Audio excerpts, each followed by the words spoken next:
Hello V lovers, welcome to my channel. जो कोई भी मेरे चैनल पर नए हैं, प्लीज़ जाते टाइम मेरे चैनल को सब्सक्राइब ज़रूर करके जाइए और वीडियोस पसंद आती है तो वीडियो पर लाइक कमेंट करके वीडियो को शेयर ज़रूर कीजिए और जितने भी बैकग्राउंड नॉइस है प्लीज़ उसे इग्नोर कीजिए। चलिए शुरू करते हैं माफिया वंशन फैन फिक्शन माई माफिया फियांसा के नेक्स्ट पार्ट को। लास्ट पार्ट में हमने देखा था विंग जो मैनमैन को अपना ऑप्शन बता रहा था रिलेशनशिप और प्यार को लेकर, जिसे बातों बातों में ही वो काफ़ी ज़्यादा अपसेट हो गया था, जिस वजह से वो अपना फ्रस्ट्रेशन और गुस्सा निकालने के लिए वो बास्केटबॉल खेलने चला गया था। वो वही था। तभी उसे लान शिचन ने अपने केबिन में बुलाया और वांगजी के साथ छोड़कर चला गया। लान जैन ने तुरंत विंग को अपनी फीलिंग्स कॉन्फेस कर दिया, जिससे वो पूरी तरह से शॉक्ड हो गया। अब आगे विंग ने कहा, मिस्टर लान, ये आप क्या बकवास कर रहे हैं? मैं आपको जानता तक नहीं हूँ, मैं कैसे आपसे मैरिज कर सकता हूँ? लैंजा ने कहा, तो इसका मतलब अगर तुम मुझे जानते तो मुझसे मैरिज कर लेते? विंग ने कहा, मिस्टर लैन, आपको हुआ क्या है? मैंने कहा ना, मैं आपसे मैरिज नहीं कर सकता। इवन मैं किसी से भी मैरिज नहीं करना चाहता। Please stay away from me. लैंजा ने विंग का हाथ टाइटली ग्रैब कर लिया। लैंजा ने कहा, तुम मेरे हो और तुम खुशी से या गम से सिर्फ मेरे ही होंगे और तुम्हें तो मुझसे शादी करनी ही होगी। विंग ने कहा, मैं मरना पसंद करूंगा पर किसी से शादी नहीं करूंगा। दूर रहिए मुझसे। ये बोलते हुए विंग अपने हाथों को वांगजी से छुड़वाने की कोशिश करता है। उसको ऐसा करते देख वांगजी की आंखों में भी गुस्सा आ जाता है और वो और टाइटली उसके हाथों को पकड़ लेता है और फोर्सफुली विंग को वॉलपेपर पर पिन कर उसे फोर्सफुली किस करने लगता है। विंग बस अपने आप को छुड़ाने की कोशिश कर रहा था। 10 मिनट के लॉन्ग किस के बाद वांगजी विंग के लिप्स पर एक बाइट करके उसे छोड़ता है, जिससे विंग की बॉडी पूरी तरह से नम हो गई थी। साथ ही वो वॉल से लगकर नीचे बैठ जाता है और ऐसे फ्लोर पर बैठा देख वांगजी जैसे ही उसे उठाता है, विंग एक जोरदार स्लैप लैंजन के फेस पर मारता है, जिससे लैंजन का फेस एक तरफ झुक जाता है। विंग खुद को लैंजन से दूर करते हुए गुस्से में कहता है, दूर रहो मुझसे, मैं तुम्हारी शक्ल भी नहीं देखना चाहता इस लाइफ में। ये बोल वो अपना बैग लेकर तुरंत केबिन से बाहर निकल जाता है। लैंशिचन बाहर ही खड़े हुए थे। जैसे ही वो विंग को गुस्से में केबिन से निकलते हुए देखते हैं, उनकी नजर सीधे विंग की लिफ्ट पर चली जाती है जहाँ बाइक का निशान था। वो तुरंत अपने केबिन में जाता है जहाँ वांगजी अपना सर झुकाकर सोफे पर बैठा हुआ था। लैंशिचन कहता है, क्या हुआ है लैंजन? विभूषण ऐसे रोते हुए क्यों बाहर भागा है? तुमने क्या किया उसके साथ? लैंजन अपना सर ऊपर करता है। उसे देखकर लैंशिचन शॉक थे। लैंजन के फेस पर पूरी तरह से निशान था। साफ समझ आ रहा था कि किसी ने उसे स्लैप किया है, वो भी काफी फोर्सली। उसे ऐसे देखकर लैंशिचन गुस्से में कहते हैं, क्या ये सब उस विभूषण ने किया है तुम्हारे साथ? बोलो लैंजन। अपने भाई को इतना पैनिक करता देख लैंजन एक स्माइल करता है, पर ये स्माइल एक डेविल स्मिक ज्यादा लग रहा था। लैंजन ने कहा, भाई विभूषण अमेजिंग है। उसने मुझे द ग्रेट हंगवंजुम को रिजेक्ट किया। इवन जब मैंने उसे किस किया उसने मुझे स्लैप किया। वो काफ़ी फ्यूरियस है और बाकी उनिका से काफ़ी अलग है। उसे मेरे चार्म से कोई मतलब नहीं है। ना वो मेरे स्टेटस और पैसों को पसंद करता है और ना ही उसे मुझसे माफिया किंग हंगवंजुम से डर लगता है। I love it. लैंशिचन ने फिर कुछ नहीं कहा और जाकर अपनी चेयर पर बैठ गए। दूसरी तरफ विंग कॉलेज से निकलकर सीधे एक रिवर के पास चला गया और उसे फ्रस्ट्रेशन हो रहा था। उसने खुद को शांत करने के लिए अपने बैग से पेंटिंग ब्रश और पेपर्स निकाले। कोई नहीं जानता था कि वो एक पेंटर था, जिसकी एक पेंटिंग का प्राइस भी लाखों तक होता था, पर वो हमेशा अपने पैसों में से आधी अमाउंट चैरिटी कर देता था। विंग अपनी पेंटिंग बनाने में बिजी हो गया। कुछ देर बाद उसे रियलाइज हुआ कि वो लेट हो गया है। वो वहाँ से घर की तरफ निकल गया। रास्ते में उसने देखा कुछ अल्फाज एक 15 साल की लड़की को परेशान कर रहे थे। वो वहाँ से जाने ही वाला था कि तभी एक अल्फा ने उसके हाथों को पकड़ लिया। उसे देखते हुए ही विंग ने अपना हाथ छुड़ाया। वो वहाँ से जा ही रहा था कि उस 15 साल की लड़की ने विंग के हाथों को पकड़ लिया और उसे देखते हुए अपने रीडिंग आइज से बोला, गेगे मुझे बचा लीजिए, ये लोग मुझे बेचना चाहती है, प्लीज गेगे मुझे बचा लीजिए। विंग ने एक गहरी सांस लेकर कहा, ठीक है पर मेरा हाथ छोड़ो। ये बोल वो उस लड़की को खुद से दूर करता है। तभी उस अल्फाज में से एक अल्फा बोलता है, देखो ओमेगा, वो लड़की हमारा है। उसके बाप ने उसे हमें बेचा है।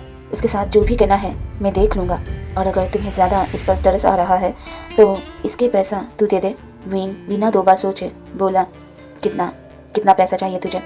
एक अल्फा ने कहा, इसके बाप ने मेरे से पूरे 3 लाख युवान लिए हैं और तू बस उतना ही दे दे, मैं इसे तुझे दे दूंगा। विंग ने कहा, ठीक है मैं दूंगा पर तू इसको हाथ भी नहीं लगाएगा। अल्फा ने कहा, ठीक है फिर कल तू मुझे पैसा देगा। विंग ने कहा, ठीक है अपना अकाउंट नंबर दो, मैं कल दोपहर तक तुम्हें पूरे पैसे भेज दूंगा। ये सुनते ही वो सभी अल्फा वहाँ से चले गए। विंग उस लड़की की तरफ मुड़ा। उसने देखा वो एक जगह पर चुपचाप खड़ा है, उसकी पूरी बॉडी सीवर कर रही है। विंग ने कहा, अब तुम कहाँ जाने वाले हो? तुम्हारा नाम क्या है? लड़की ने कहा, मेरा नाम चिंग है। मुझे नहीं पता मैं कहाँ जाऊँगा, पर शुक्रिया गगा, आपने मुझे बचाया। मैं आपको प्रॉमिस करता हूँ गगा, मैं आपको आपके पूरे पैसे वापस कर दूंगा। विंग ने कहा, मुझे तुम्हारे पैसे नहीं चाहिए, तुम मेरे साथ रहो।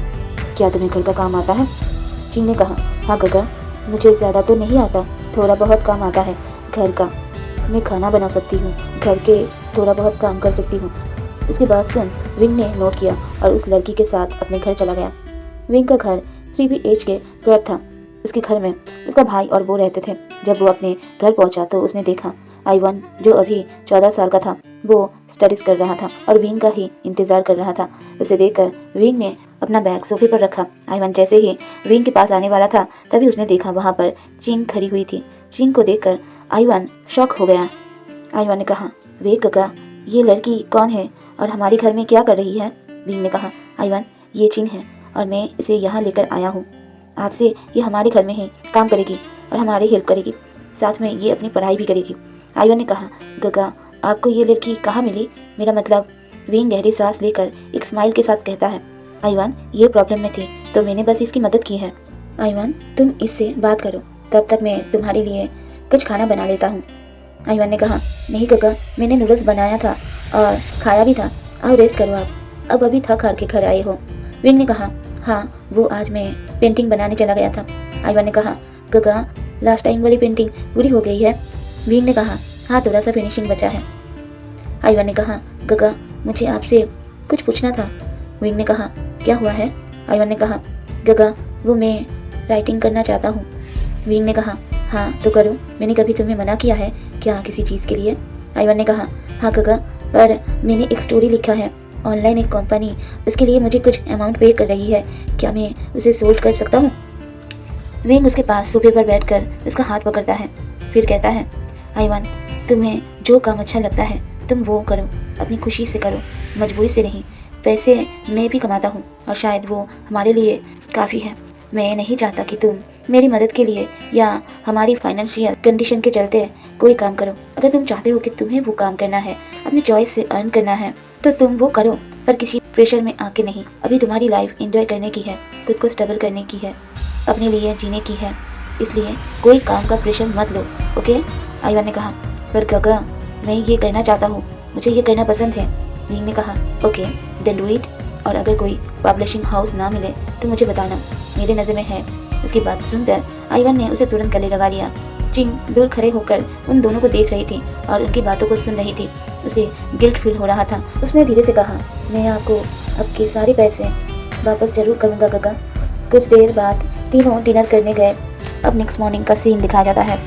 विंग सुबह उठकर तीनों के लिए ब्रेकफास्ट बनाकर कॉलेज के लिए रेडी होने लगा।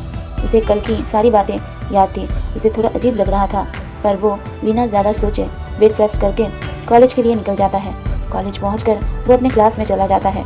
ऐसे ही 4 लेक्चर्स खत्म हो जाते हैं। लंच टाइम में विंग कैंटीन में बैठकर अपना लंच कर रहा था, तभी उसके पास एक अल्फा आया। उसने विंग को देखा और अपने घुटनों पर बैठ गया और उसके सामने रोजेस का एक बुके आगे बढ़ा देता है। विंग बस उसे अपनी आंखें छोटी करके देख रहा था। उस अल्फा गर्ल ने कहा, मैं आपसे प्यार करती हूँ, क्या आप मेरे बॉयफ्रेंड बनोगे? मैं आपके साथ रहना चाहती हूँ, मैं आपको बहुत प्यार करती हूँ, I really love you, please accept my proposal. Wing उसे उठाकर खड़ा करता है, फिर उसकी तरफ देखकर बिना किसी एक्सप्रेशन के वो फ्लावर लेकर साइड में रख देता है। फिर बोलता है, मैं ये प्रपोजल एक्सेप्ट नहीं कर सकता। वैसे भी मुझे अल्फाज में कोई इंटरेस्ट नहीं है और साथ ही मेरी लाइफ बहुत डिफरेंट है। इवन मैं बॉयफ्रेंड वाले किसी रिलेशनशिप में नहीं आना चाहता और शायद ही तुम मुझे अभी क्लियरली जानते भी नहीं हो मैं कैसा हूँ, फिर तुम ऐसे मुझे प्रपोज मत करो। ये बोल वो अपना लंच बॉक्स अपने साथ लेकर वहाँ से चला गया। इसे बाहर खड़े होकर एक इंसान देख रहा था। उसने खुद से कहा, सच में तुम उसके लिए सही हो। अब समझ आया क्यों वो तुम्हारे लिए पागल हो रहा है, पर क्या तुम उसे पसंद करते हो? विंग अपनी क्लास में बैठा हुआ था। उसे कोई आइडिया नहीं था कि कॉलेज में क्या चल रहा था। सभी स्टूडेंट्स विंग को अजीब तरीके से घूर रहे थे, पर विंग ने उन पर कोई ध्यान नहीं दिया। वो बस अपने स्टडीज पर फोकस कर रहा था। कॉलेज खत्म हुआ। वो कॉलेज से सीधा वही गया जहाँ उन अल्फाज ने उसे पैसे लेकर बुलाया था। विंग जो पैसा लेकर सीधा वही पहुंचा था। उसे देखकर एक अल्फा ने कहा, ओमेगा, तुम तो अपने बात का पक्का निकले। तुमने कहा था कि तुम आज पैसा देने आओगे और तुम सच में आज पैसा लेकर भी आ गए। पर हाँ, हम अपनी बातों के पक्के नहीं हैं। अब हमें तुम्हें छोड़ने के बदले पूरे 5 लाख चाहिए। विंग ने एक स्मिक किया।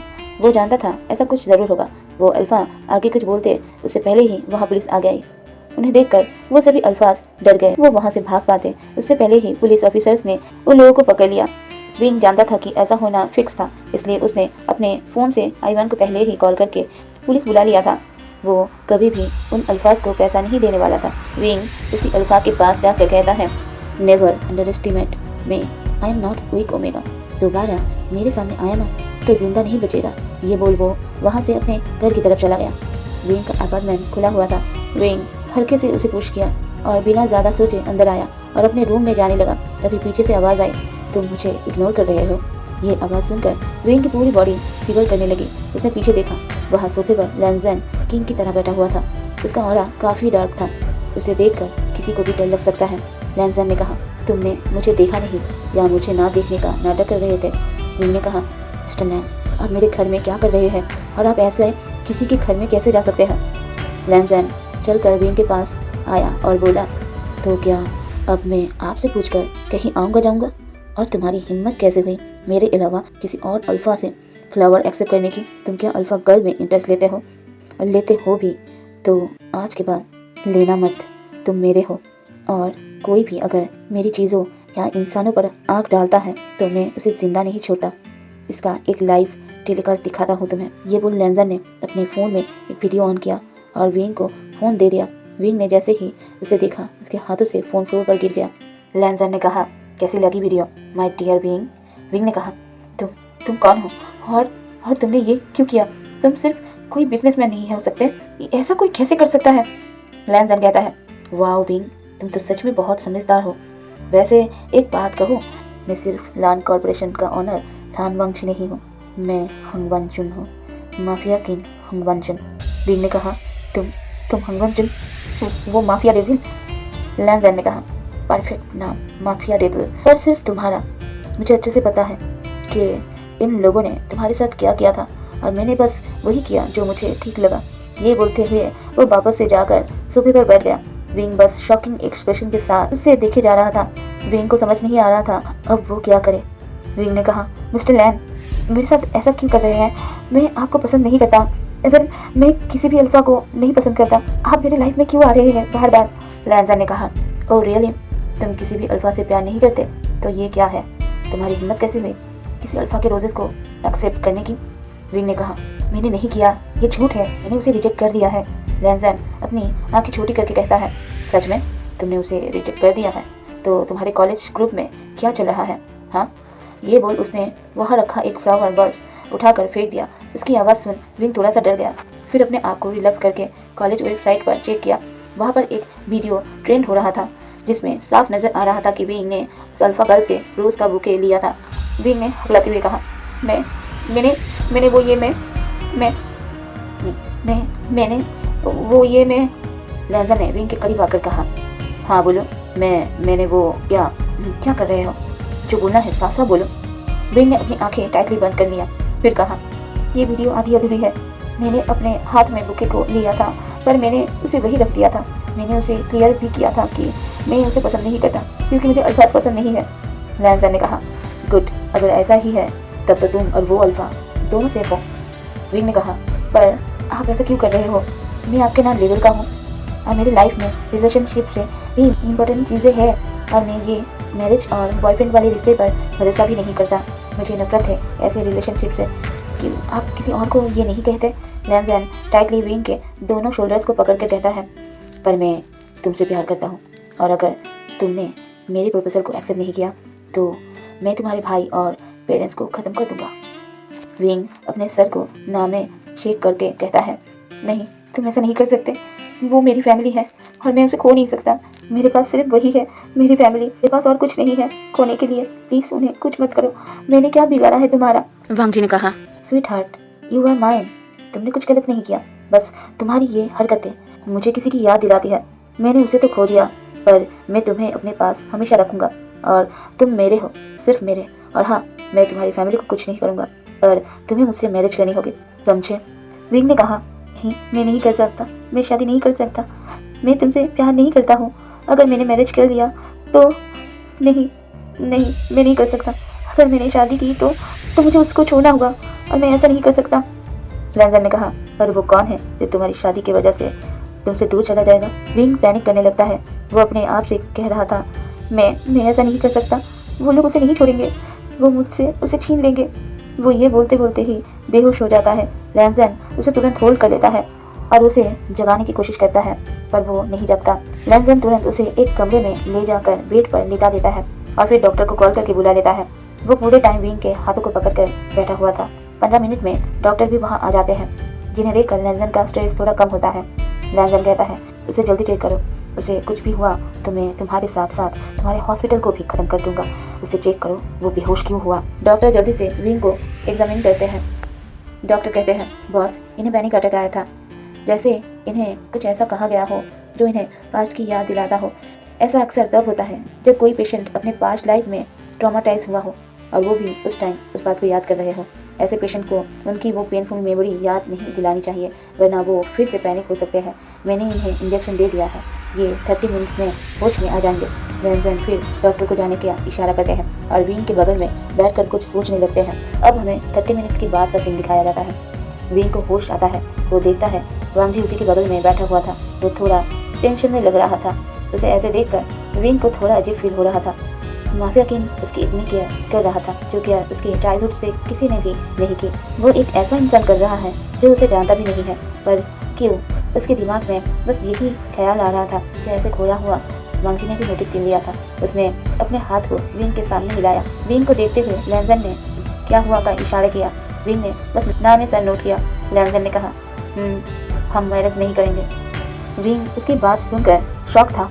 उसने फिर से कंफर्म करने के लिए पूछा, क्या सच में तुम मुझसे मैरिज नहीं करोगे? उसकी आंखों में एक चमक थी। उस चमक को देखकर लैंजन को थोड़ा बुरा फील हुआ। उसने खुद को ठीक करते हुए कहा, ज्यादा खुश मत हो, तुम अभी भी मेरे हो। तुम मुझसे शादी नहीं करना चाहते, ओके, बट तुम कल से ही मेरे फियांसे बनोगे और तुम मेरे साथ कॉन्ट्रैक्ट साइन करोगे। और अगर तुमने मना किया तो तुम जानते हो मैं क्या कर सकता हूँ, जानते हो ना? विंग ने कहा, मिस्टर लैन, पर लैंजन ने कहा, मैंने तुम्हें वक्त दिया है। तुम जब तक मेरे साथ कंफर्टेबल नहीं होते या जिस चीज़ से तुम डरते हो वो डर खत्म नहीं होता, तब तक मैं तुम्हें टाइम दूंगा। पर तुमने अगर मुझे धोखा देने के बारे में सोचा भी तो मैं सब खत्म कर दूंगा, तुम्हारी फैमिली, तुम्हारा भाई। और विंग ने कहा, और क्या मिस्टर लैन? लैंजन ने कहा, तुम्हें अपने कैद में रखूंगा, हमेशा हमेशा के लिए। होप तुम समझ गए हो, वरना मुझे समझाना आता है, माय डियर फियांसे। विंग ने कहा, माफिया फियांसे, क्यों? तुम मेरी ज़िंदगी में क्यों आए हो? सब कुछ खत्म हो रहा है, मुझे समझ नहीं आ रहा है मैं क्या करूं, प्लीज़ समवन हेल्प मी। वो यही सब सोच रहा था। कुछ देर बाद घर में आइवान आया। वो सीधा विंग के कमरे में गया। आइवान ने कहा, गगा, आप कहाँ हो गगा? विंग अपने कमरे में रेस्ट कर रहा था। उसने होश में आने के बाद मेडिसिन ली थी, जिस वजह से वो सो रहा था। आइवान की आवाज़ सुनकर विंग की आंखें खुली। वो उठा और बाहर आया। उसने देखा कि आइवान अपने स्कूल से वापस आ गया है। आइवान ने कहा, गगा, आपने नीचे देखा? नीचे बहुत सारे बॉडीगार्ड्स खड़े हैं और वो कितने अच्छे लग रहे हैं, जैसे वो बॉडीगार्ड्स हमें गार्ड कर रहे हो। गगा, क्या हमारे एरिया में कोई सेलिब्रिटी आया है? और वो बॉडीगार्ड्स को देखकर तो ऐसा लग रहा है कि वो किसी रिच सीईओ के गार्ड्स हैं। उसकी बात सुनकर विंग शॉकिंगली आइवान को देखता है। तभी उसे याद आता है कि लैंसन जब आया था तब वो यहाँ अकेला था, पर विंग ये तो समझ गया था कि उसके आसपास कई सारे बॉडीगार्ड्स रहते होंगे, वरना वो तो एक सीईओ और माफिया है, वो कितने लोगों के टारगेट में होंगे। विंग वहाँ से सीधे नीचे गया। उसने जो सोचा था वही हुआ। वो सारे बॉडीगार्ड्स लर्न बॉडीगार्ड्स ही थे। विंग उनके पास गया। उन बॉडीगार्ड्स ने विंग को ब्रीफ किया। विंग ने कहा, क्या आपको मिस्टर लैन ने यहाँ रुकने को कहा है? एक बॉडीगार्ड्स ने कहा, यस या मास्टर, हमें मास्टर ने ही यहाँ रहने के लिए कहा है, आपका और आपके भाई का ख्याल रखने को कहा है। आज के लिए बस इतना ही। आगे की स्टोरी नेक्स्ट पार्ट में अब देखना है विंग इन बॉडीगार्ड के साथ क्या करता है। नेक्स्ट पार्ट के लिए प्लीज़ लाइक कीजिएगा और कमेंट भी। चलिए चलती हूँ, bye bye, be all the best, टिंग टिंग।